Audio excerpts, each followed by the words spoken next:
한번 읽어볼까요? 바닥을 친 우리, 로마서 3장 22절에서 24절 말씀입니다. 모든 사람이 죄를 범하였음에 하나님의 영광에 이르지 못하였더니 그리스도 예수 안에 있는 구속으로 말미암아 하나님의 은혜로 값없이 의롭다 하심을 얻은 자 되었느니라. 아멘. 뇌를 100% 다 사용한다면 우리의 삶에 어떤 가능성이 열려질까요? 뇌를 100% 다 사용한 존재에 대해서 저는 이렇게 답할 수 있어요. 바로 타락 이전의 아담이에요. 타락 이전에 아담이 잃어버린 게 뭐였을까요? 도덕일까요? 아닙니다. 타락 이전에 아담이 타락 후에 잃어버린 첫 번째는 바로 총명입니다. 아담의 인지 기능이 우리가 생각하는 차원과 전혀 다른 수준이었을 것을 얘기하는 겁니다.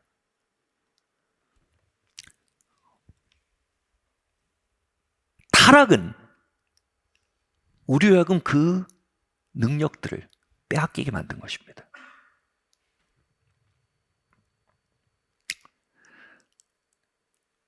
그 초월적인 인지 기능이 100%로 활동하던 인간, 그 총명의 절정을 보여주는 부분이 있어요. 그게 뭐냐면 아담은 날이 서늘할 때 동산을 거니는 여호와의 음성을 인지하고 동행했어요. 다시 말해 우연과 모순이 상충하는 것 같은 피상적인 세계 너머에 있는 질서를 읽는 총명이 있었어요. 그리고 그 질서가 물리적 법칙이나 수학적 법칙이 아니라 하나의 인격체임을 감지했어요. 그리고 더 나아가 그 인격체와 교통하고 교류할 수 있을 정도의 총명이 아담에게 있었던 거예요. 여러분, 개미가 이 건물을 이렇게 보면서 이 건물에 건축자가 있구나. 그리고 건축자에게 기어가서 이 건물은 어떤 생각으로 이렇게 지었습니까? 라고 묻는다면요, 그 개미의 총명의 절정일 겁니다. 피조물이 창조주를 인지하고 육을 입은 인간이 영이신 하나님을 인지하고 그 하나님과 교류하고 대화할 수 있다는 건요, 인간의 총명의 절정입니다.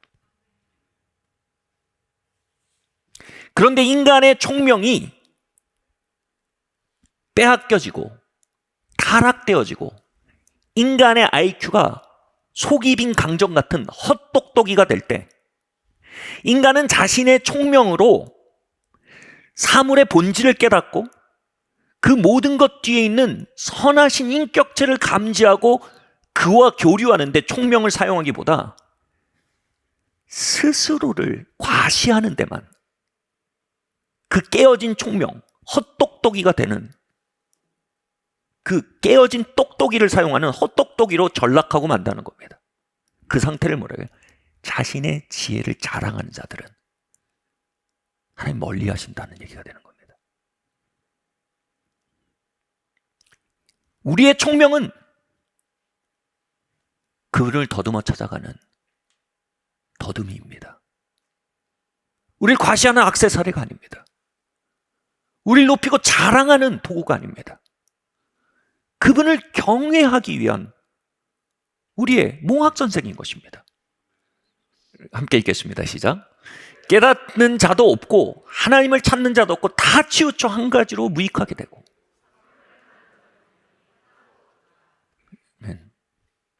이 바울이 가도 넘어간 얘기 아닙니까? 깨닫는 자도 없고 하나님을 찾는 자도 없다. 이게 동의어예요. 총명 있는 자가 없다는 겁니다.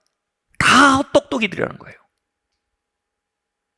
총명의 제 기능을 하는 사람이 없다는 거예요. 우연과 모순 같은 모든 부딪힘들 너머에 있는 총체적인 통치자, 그리고 그의 사랑, 그의 인격, 그의 존재와 링크되어서 그와 교통하는 데 사용되는 총명이 아닌 좌우로 치우쳐 무익한 존재가 된 이 상태에 대해서 바울이 뭐라고 해요? 모두가 이 기능이 고장나 버렸다는 겁니다. 고등학교 2학년 때 제가 성령 충만을 경험했어요. 긴 얘기해서 다 할 수는 없고 짧게 줄여서 얘기하면 성령 충만을 경험하게 됩니다. 그때 이렇게 표현해야 될 것 같아요.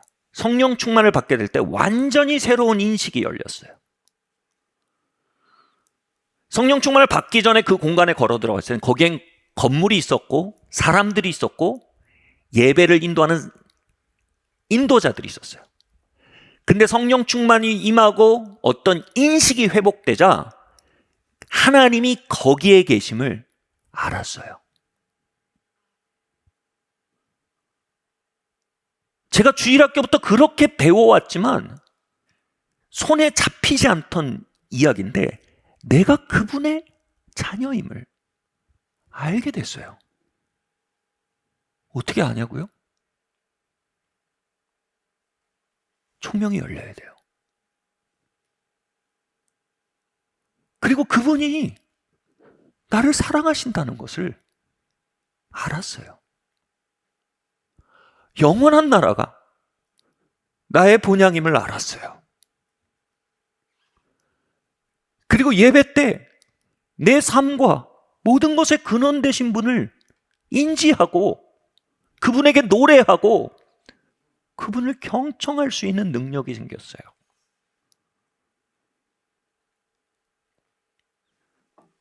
우리는 전적 타락, 기독교 핵심 진리입니다. 요즘 말로 디폴트 값이라고 그러죠. 우리 초기 값이 태어날 때부터 우린 전적 타락이라는 거예요. 전적으로 타락했다는 겁니다.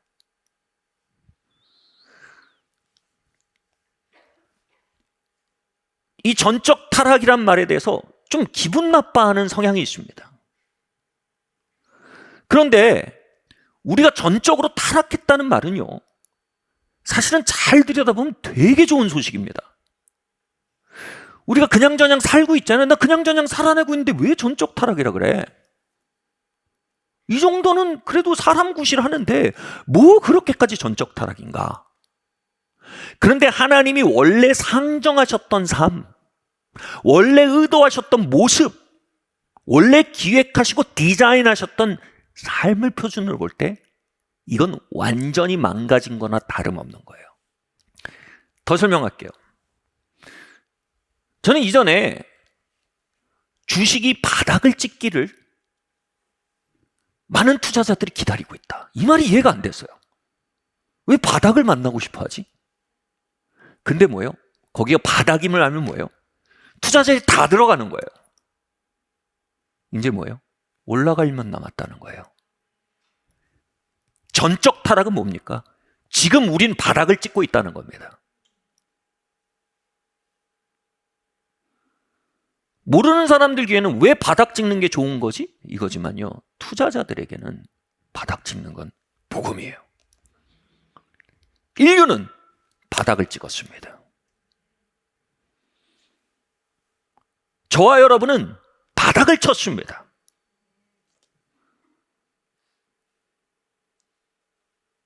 너희가 전적으로 타락했다라는 성경의 선언은 이 복음을 내포하는 거예요. 너희가 그냥저냥 버티고 살아가는 삶은 사실 하나님이 의도하고 기획하신 삶이 아니다. 너는 훨씬 나은 삶으로 의도됐고 훨씬 높은 차원으로 기획된 존재들이다. 너희는 나의 형상이다. 내 손을 잡자. 그리고 잃어버려진 것들을 회복해 가자.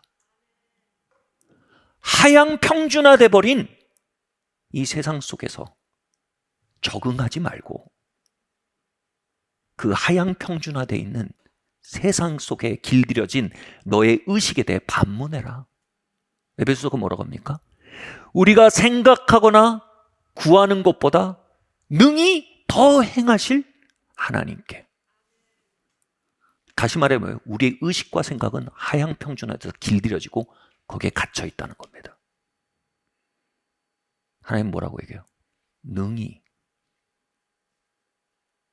하나님 그 하향 평준의 언어에 있지 않겠다는 거예요. 그 스탠다드는 전적 타락의 수준이라는 거예요. 아내와 저는요, 아주 무난한 결혼 생활을 하는 커플이었습니다. 근데 다양한 통로를 통해서 하나님께서 말씀하시는 거예요. 너희 부부관계 회복이 필요하다. 다양한 통로를 통해서 말씀하셨지만 제 아내의 입을 통해서 말하기도 했죠.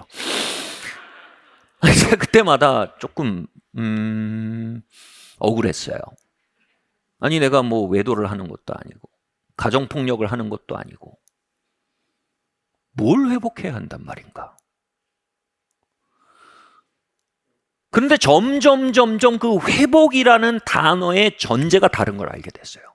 그분의 기준은 타락 이전의 아담과 하와의 관계예요. 이는 내 살 중에 살이요 뼈 중에 뼈라. 그들이 벌거벗었으나 서로 부끄러워하지 아니하였더라. 이건 뭡니까? 서로에 대해 암묵적인 비판이 제로였다는 겁니다. 서로에게 나의 스탠다드에게 상대방을 맞추는 게 아니라 내 스탠다드를 상대방에 맞췄다는 겁니다. 전혀 수치가 없었다는 겁니다. 완전한 일치입니다. 그 기준 앞에 보니까 저는 바닥인 거예요.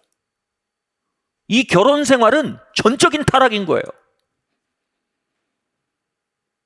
여러분, 죄라는 개념을 꼭 불법이라고 생각하는 건 성경 전체의 죄의 개념의 10%도 안 됩니다. 죄의 원래 개념은 관역을 떠난 화살이란 뜻이죠. 궤도를 벗어나고 원래 디자인에서 어긋난 게 바로 죄라는 개념입니다. 저희의 결혼 생활은 이 세상의 에버리지를 조금 상회하지 않았나. 그래도 마지막 자존심을 지키면. 그렇지만 하나님의 의도와 디자인 앞에선 완전히 못 미치고 있었습니다. 그 앞에 설 때 제 안에 두 가지가 생겼어요. 한 가지는 희망이에요. 아니, 이 정도도 그냥저냥 살만하고 이것도 살아볼 만한데, 아니 이걸 전적인 타락이라고 말할 하나님의 원 디자인은 도대체 어느 정도인 거야? 라는 거대한 희망입니다. 또 하나는 절망이에요. 아니 이거 어떻게 이걸 회복하지? 이걸 회복할 게 내겐 없는데. 여기서 갈망이 시작되는 거예요. 도와주세요. 기도가 시작되는 거예요. 하나님, 은혜가 필요해요. 놀랍게도 그 전에 저 기도하지 않았어요. 그 전에 갈망하지 않았어요. 그러나 내 전적인 타락을 인정하자 기도와 갈망이 시작되기 시작했어요. 그리고 하나님이 정말 말씀하셨던 회복이 천천히 그러나 확실한 방법으로 제 삶에 저희 관계 위에 상륙하는 걸 경험해 왔어요. 다음 말씀 한번 보겠습니다. 시작. 모든 사람이 죄를 범하였으며 하나님의 영광에 이르지 못하였니. 여러분, 우리가 정말 처음에 잃어버린 것은 뇌 기능의 90%가 아닙니다. 우리가 정말 잃어버린 건 수치 없는 완전한 친밀함의 부부관계가 아닙니다. 우리가 정말 처음에 잃어버린 건 하나님의 영광이라고 말하고 있습니다. 하나님의 영광을 잃어버린 그 사건이 연쇄 부도 효과를 일으켜서 다른 것을 잃기 시작했다는 겁니다. 그러므로 우리가 지금 되찾아야 할 건 하나님의 영광입니다. 모세는 회막에서 하나님과 교제하고 나올 때 그 얼굴에 영광의 빛이 임하여서 그 빛을 얼굴로 가려야 했다고 했습니다. 여러분, 하나님의 영광을 우리가 회복한다는 건 이처럼 살아있는 하나님과의 교제를 회복한다는 겁니다. 종교 생활이 아니고요. 하나님과의 살아있는 교제, 그분의 얼굴을 대면하는 것을 의미합니다. 말씀의 기준, 에덴 동산의 기준으로 볼 때 우리는 얼마나 멀리 떠밀려 왔는지 알게 됩니다. 그리고 사실상 그 떠밀려온 물결을 거슬러 올라가는 게 불가능하다는 사실을 발견하게 됩니다. 어느 날 성경이 말하는 사랑과 관계가 무엇인지에 대해 글을 읽고 있었습니다. 굉장히 좋은 책이었어요. 그런데 그 글들을 읽는데 그 글이 갑자기 빛이 되어서 제 마음과 삶을 비추기 시작했습니다. 그것이 성경이 말하는 사랑과 관계가 무엇인지 그 빛이 저의 마음과 저의 관계를 비추자 저는 누추함에 놀라버렸습니다. 제가 말하는 사랑은 나의 정서적 불안정성을 지탱하기 위해 타인을 소비하는 형태였던 겁니다. 나의 욕심과 정욕의 만족을 위해 이런저런 사람들을 소비해버린 형태인 겁니다. 다시 말해 내게 있는 사람들은 나의 배터리였습니다. 그리고 소위 말해 배터리 약발이 닿으면 갈아치우는 겁니다. 이건 이용이었습니다. 저는 사람들을 이용하고 있었습니다. 그리고 더 놀란 것은 내가 사람들이 나에게 정서적으로 이용 가치가 있거나 다양한 방법으로 이용 가치가 있어 그들을 소비할 때 저는 사랑이라는 말로 소비하고 있다는 사실에 경악했어요. 그 기만에 대해 경악했습니다. 더 무서운 것은요, 제가 그 비다에서 걸어 나오면 전 아무렇지도 않게 다시 그 삶으로 돌아갔다는 사실을 알고 있었어요. 왜냐하면 그 하향 평준화되어 있는 전적 타락의 인류 공동체는요, 그것을 사랑이라 부르는데 전혀 불편함을 느끼지 않고 있었어요. 그 순간 제 마음속에 두 가지가 일어났어요. 다시 같은 거예요. 같은 흐름이에요. 뭐냐 하면 그 사랑에 대해서 엿보았기 때문에 더 이상 불량식품으로 살 수가 없는 마음이에요. 그 사랑을 먹고 그 사랑을 흘려보내며 살 수밖에 없는 갈망이 시작된 거예요. 그 갈망이 클수록 절망이 큰 거예요. 뭐냐면 나는 너무 멀리 떠내려온 존재예요. 나는 그것과 존재적으로 너무 멀어요. 나는 그것을 거스르는 죄와 세상과 육의 강물이 너무 강한 거예요. 나는 그것을 거슬러 헤엄칠 수 있는 사람이 아닌 거예요. 여러분, 정도와 방법의 차이는 있겠지만 이러한 종류의 소망과 이러한 종류의 열망과 이러한 종류의 절명에 대해서 물론 정도의 차이는 있을 수 있어요. 그러나 전혀 모르신다면 여러분 아직 크리스찬이 아닌 거예요. 심령의 크리스찬이 아니라 종교의 크리스찬인 거예요. 다음 말씀 한번 보겠습니다. 시작. 그러므로 율법의 행위로 그의 앞에 의롭다 하심을 얻을 육체가 없나니 율법으로는 죄를 깨달음이니라. 이제는 율법 외에 하나님의 한 의가 나타났으니 율법과 선지자들에게 증거를 받은 것이니라. 곧 예수 그리스도를 믿음으로 말미암아 모든 믿는 자들에게 미치는 하나님의 은이 차별이 없느니라. 아멘.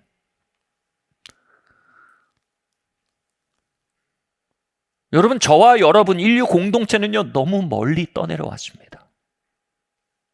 그리고 율법은 우리가 마땅히 거슬러 올라 도달해야 할 곳이 어딘지, 또 그리고 그 거슬러 올라가야 할 구간이 어디인지를 지시해주고 있습니다. 그 지점과 구간을 볼 때 거기서 부각되는 게 있습니다. 바로 우리의 무능력입니다. 저는 부산 앞바다에서 헤엄을 치면 제가 수영이 막 나쁜 편은 아니에요. 제가 여기 계신 분들 중에 적지 않은 분들 앞에서 제 수영을 자랑할 수 있어요. 부표까지 헤엄쳐 갈 수 있을 거예요. 부산 해운대 바다에서 부표까지는 갈 거예요. 근데 우리 위상욱 형제님은 아마 5, 6도까지는 헤엄칠 수 있을 거예요. 전 그 앞에서 자랑할 수 없어요. 근데 우리 조오련 선생님은 일본까지 헤엄쳐 갑니다. 그 앞에서 위상욱 형제님 자랑할 수 없어요. 근데 문제는 뭐예요? 그 누구도 캘리포니아까지는 헤엄쳐 갈 수가 없어요. 이 캘리포니아를 얘기하는 게 뭡니까? 이게 뭐예요? 하나님의 영광이에요. 어떤 육체도 하나님의 영광에 도달할 수가 없다는 거예요. 캘리포니아에 도달할 완전한 의를 가진 자가 없다는 겁니다. 우리끼리 하면 선악인이 있어요. 상옥형제에 비하면 저는 악인일 거예요. 수영계. 조련 씨 앞에서 우리가 누가 자랑할 수 있겠습니까? 그리고 펠프스 앞에서는 또 조련 씨도 좀 이렇게 될 수 있겠지만, 아니 캘리포니아 해변이라고 하면 선인도 악인도 없어요. 싹 다 우린 죄인이에요. 차이는 뭐예요? 창피하게 해운대에서 빠져 죽던, 자랑스럽게 일본 앞에서 빠져 죽던, 영광스럽게 하와이에서 빠져 죽던, 인간 사이엔 자랑할 바가 있으나 결론은 다 빠져 죽는 거예요. 모든 육체는 하나님의 영광에 이르지 못해요.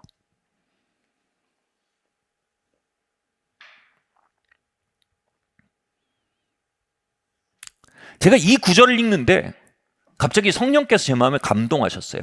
소크라테스, 소크라테스, 소크라테스. 제 마음에 이런 생각이 든 거예요.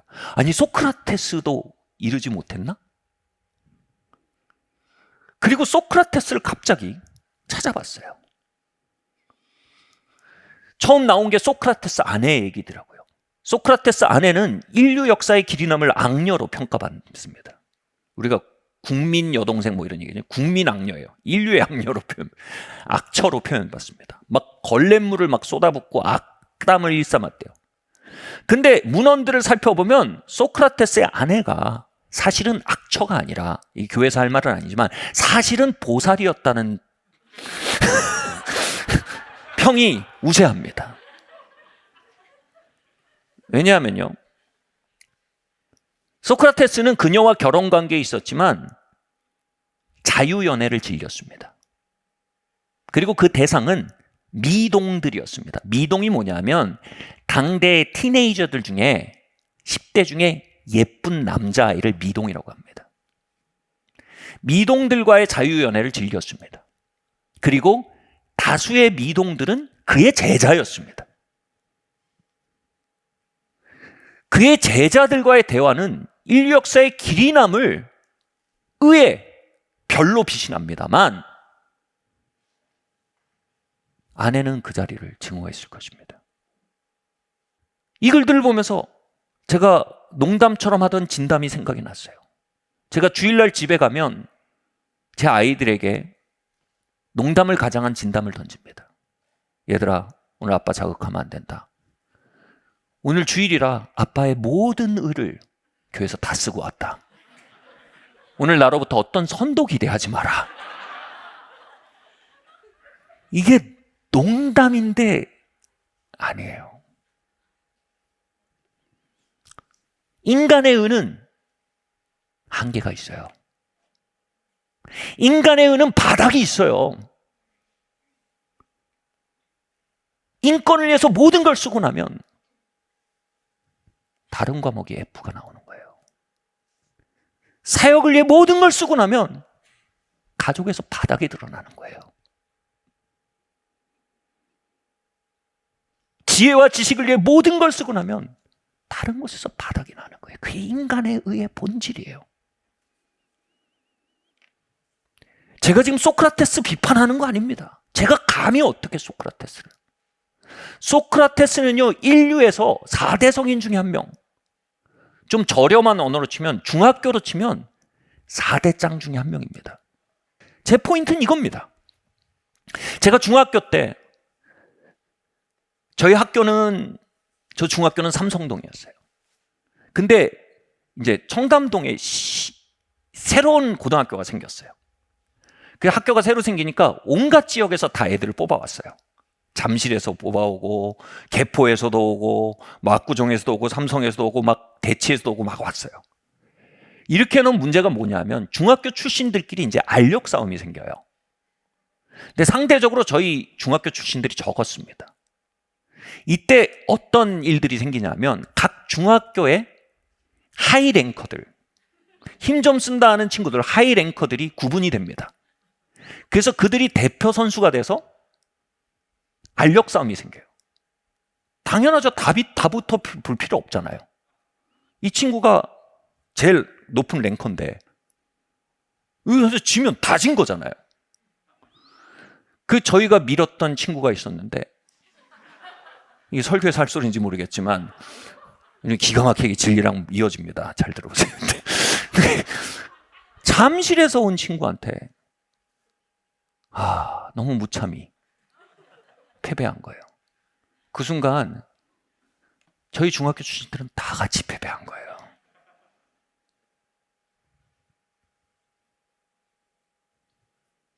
여러분, 소크라테스 인류에서 짱입니다. 누가 소크라테스를 내려다보겠습니까? 그게 우리 의의 본질입니다. 그들도 의의 전쟁에서 패배했습니다. 그들도 불완전한 의로 드러났습니다. 그 안에서 우리 모두는 함께 진 것입니다.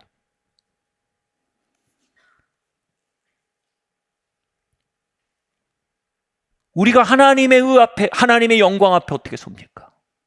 하나님의 영광을 우리가 기만교만 태만으로 대충 만들어내고 우리가 쪼물딱쪼물딱 하는 종교적인 핸드메이드 가시면 문제가 아니지만, 여러분, 하나님이 영광이 진짜 우리 가운데 오셔서 하나님의 영광을 우리 가운데 드러내시면 우린 그 앞에 설 수 없습니다. 완전한 의가 아니면 우린 다 도망쳐버리게 돼 있습니다.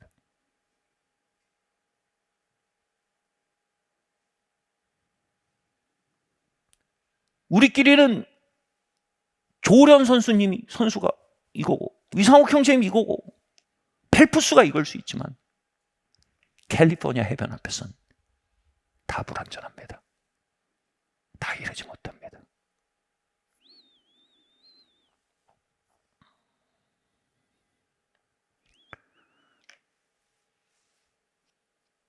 이 상황이 바로 율법의 행위로 그 앞에 의롭다 하심을 얻을 육체가 없나니 율법으로는 죄를 깨달음이니라. 다시 말해 그 앞에선 우리의 무능력과 실패가 드러난다는 겁니다.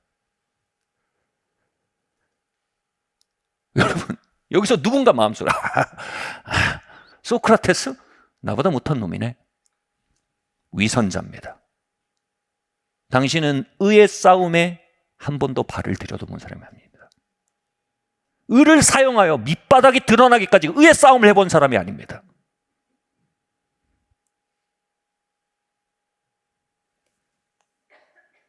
그러나 정직한 모든 사람은 이 사실을 인정합니다. 율법으로는 죄를 깨달음이니라. 우린 그 앞에 패배자로 드러나는 겁니다. 여기 핵심적인 단어가 이제 나옵니다. 같이 말할 거예요. 이제 율법 외에 하나님의 의가 나타났으니. 한번 옆 사람한테 얘기해요. 이제 율법 외에 하나님의 의가 나타났으니. 이 이제라는 말이 헬라어로 보면 그러나예요. 그러나 역전이 일어나는 거예요. 막 해운대 앞에서 찬방찬방하면서 누가 잘하네 누가 못하네 이러고 있는데 갑자기 캘리포니아까지 갈 수 있어? 그래서 다 조용해진 거예요. 그런데 부산 앞바다 옆에 있던 정체를 알 수 없던 크고 뚱뚱한 배가 있는 거예요. 저 배는 왜 도대체 저기 있는 거야? 근데 그 배가 캘리포니아에서 온 배예요. 캘리포니아까지 나를 태워주러 온 배예요. 나를 위해 보낸 배예요. 이게 뭐예요? 그러나 이제 우리의 수영 실력 외에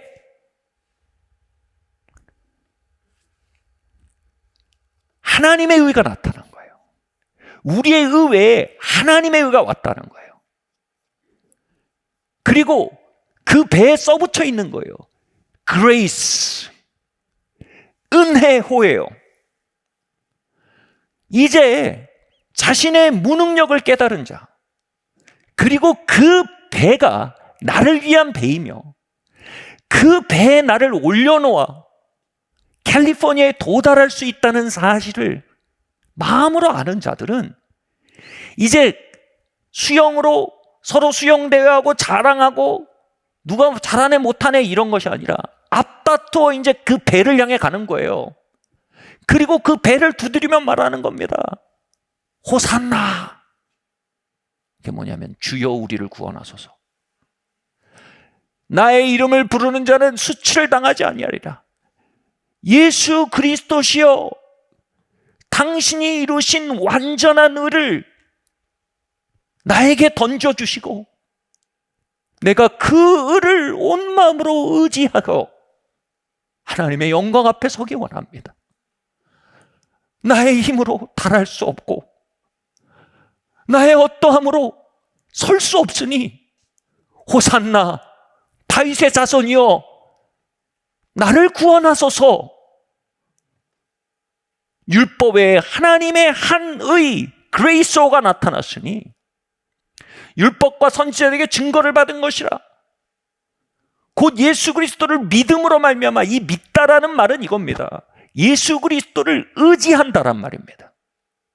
예수 그리스도를 의지한다는 말의 반대편은 나를 의지하는 겁니다. 다시 말해 나를 의지하는 자는 예수님을 의지할 수 없고요, 예수님을 의지하는 자는 자신을 의지할 수 없습니다. 예수님을 의지하는 자들, 자신의 수영 실력이 아니라 그레이스에서 던져주는 하나님의 의라는 구명정을 의지하는 자들, 그것에 매어 달리는 자들, 그의 나를 올려놓는 자들, 그들에게 뭐라고요? 하나님 의롭다 하신다는 거예요. 내가 너를 실어 나르겠다. 내가 저 바다를 건너겠다. 내가 너를 독수리 날개 업으로 내가 그 강을 건너겠다.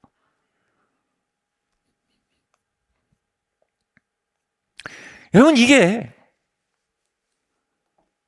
너무 아름다운 이야기지만 우리에겐 언제나 낯선 이야기입니다.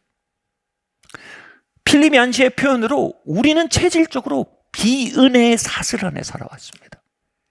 이 비은혜의 사슬을 끊고 이 은혜의 이야기 속으로 우리가 들어간다는 건 막상 맞닥뜨려 보지 않으면 얼마나 우리가 그것의 이질적인 존재인지 알지 못합니다. 다음 말씀 한번 읽겠습니다. 시작. 이때에 자기의 의로우심을 나타내서 자기도 의로우시며 또 예수 믿는 자를 의롭다 하려 하심이니라. 그런즉 자랑할 때가 어디 있냐? 있을 수가 없느니라. 하나님께서 왜 우리가 자력 구원이 아닌 은혜 구원이란 방식으로 우리를 건지기 위해 이렇게 집요하게 다가오실까요? 왜 그분은 우리가 어떠한 방식으로든 페이백, 갚을 수 있는 통로를 차단하십니까? 하나님은 우리가 하나님 앞에 자랑할 데가 없는 존재로서 서게 되기를 원하시는 겁니다.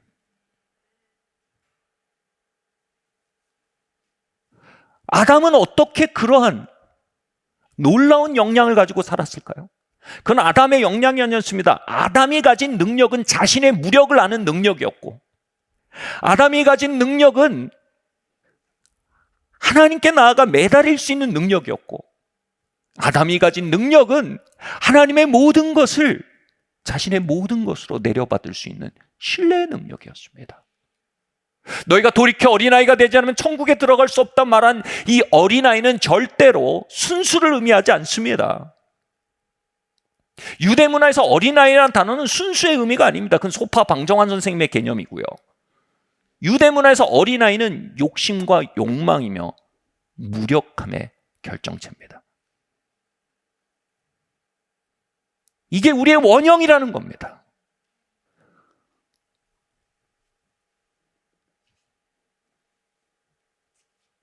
우리가 무력하다는 겁니다. 마지막 말씀입니다. 고린도서 4장 7절 말씀을 읽겠습니다. 우리가 이 보배를 질그릇에 가졌으니 이는 심히 큰 능력은 하나님께 있고 우리에게 있지 아니하며 알게 하려니라. 이 말씀은요, 바울의 체험에서 나온 얘기예요. 제가 이렇게 설명하고 싶어요. 질그릇이라고 말하는 건 바울이 바닥이 드러난 거예요. 심히 큰 능력은 하나님의 은혜를 의미해요. 바울은 은혜로 구원을 받았어요. 부산 앞바다에서 캘리포니아를 향해 헤엄쳐 가지 않고 은혜의 그레이스 홀을 향해 헤엄쳐 갔어요. 자신의 수영 실력을 뽐내지 않고 도와주세요. 건져주세요. 하고 던지시는 하나님의 의에 자신을 올려놓았어요. 그러나 여기서 말하는 건 구원의 여정을 말하는 게 아니라 그의 사역을 말하는 겁니다. 그러나 그의 사역에 있어서는 그는 여전히 자신을 자랑하고 있었어요. 자신을 의지하고 있었어요. 그리고 자신을 의지하고 자신을 자랑할 때마다 그는 바닥을 만났어요. 그리고 그 바닥을 만날 때마다 그는 이것이 반등의 자리임을 알았어요. 다시 뭐래요? 하나님의 은혜를 의지하게 하기 위해 바닥을 만난다는 걸 알았어요. 여러분, 우리의 여정은요, 구원을 향해서는 하나님의 은혜를 의지하고 우리의 삶에서는 우리 자신을 의지하고 뒤엉켜 살아갑니다. 제가 요즘 그렇게 살아요. 목발을 짚고 살잖아요. 목발을 의지하고 제 다리를 의지합니다.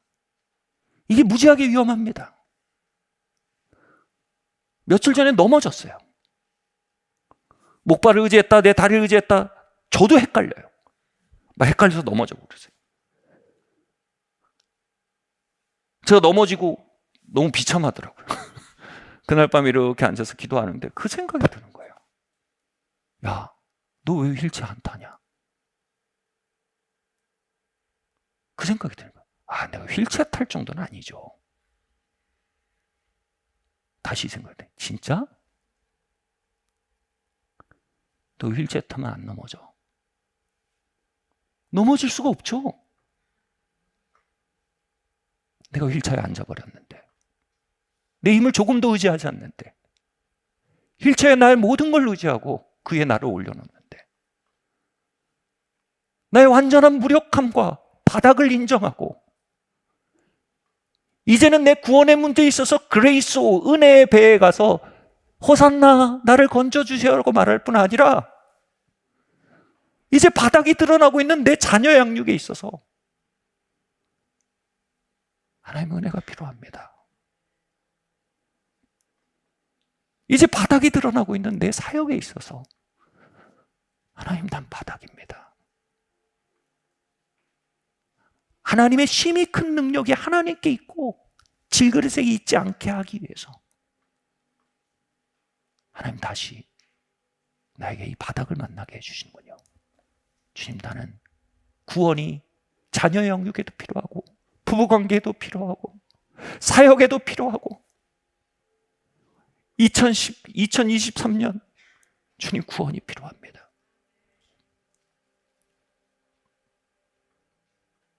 제가 다리 다친 문제로 하나님께 기도하는데 모든 걸 알 수 없지만 한 가지를 또 알게 됐어요. 우리 조상님들이 이렇게 말했어요. 아프면 주변에 자랑하라 그랬어요. 병 걸리면 주변에 널리 알리라고. 그래야 도움을 받는다는 거예요. 제가 너무나 기도가 필요한 사람이거든요. 은혜와 기도가 없으면 살 수 없는 사람이거든요. 그런데 이 자세가 있는 거야. I can handle this. 난 똑똑하거든. 나는 결연한 의지를 가졌거든. 나는 경험이 있거든. I can handle this. No thank you. 비은혜의 사슬이 올라오는 거예요. 넘어진 거예요. 그리고 지금 말하는 거예요. 기도지도 팀한테도 제가 기도지도하는 피지도자들에게 부탁해요. 절 위해 기도해 주세요. 교회 직원분들에게 부탁해요. 절 위해 기도해 주세요. 아내에게 얘기해요. 날 위해 기도해 줘. 아이들에게 얘기해요. 얘들아, 아빠 위해서 기도해 줘. 아빠가 어려운 때를 지나고 있어. 아빠, 요즘 어려워? 사실은 매일 어려웠어. 요즘 겸손해진 것뿐이야. 호산나. 사랑하는 성도 여러분, 왜 구원은 은혜로 받고 일상은 우리 힘으로 삽니까? 그래서 우리는 왜 번번이 넘어지고 번번이 바닥이 드러납니까? 은혜를 배우기 위해서입니다. 그래서 우리가 하나님 앞에서 자랑할 수 없는 존재임을, 교리적으로 말하면 이렇습니다. 우리가 피조물임을, 우리가 전능자가 아님을,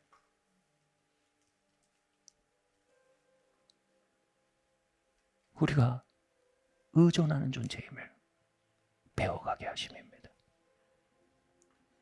사랑하는 성도 여러분, 짝대기 그만 짚으시고 휠체어 타시죠.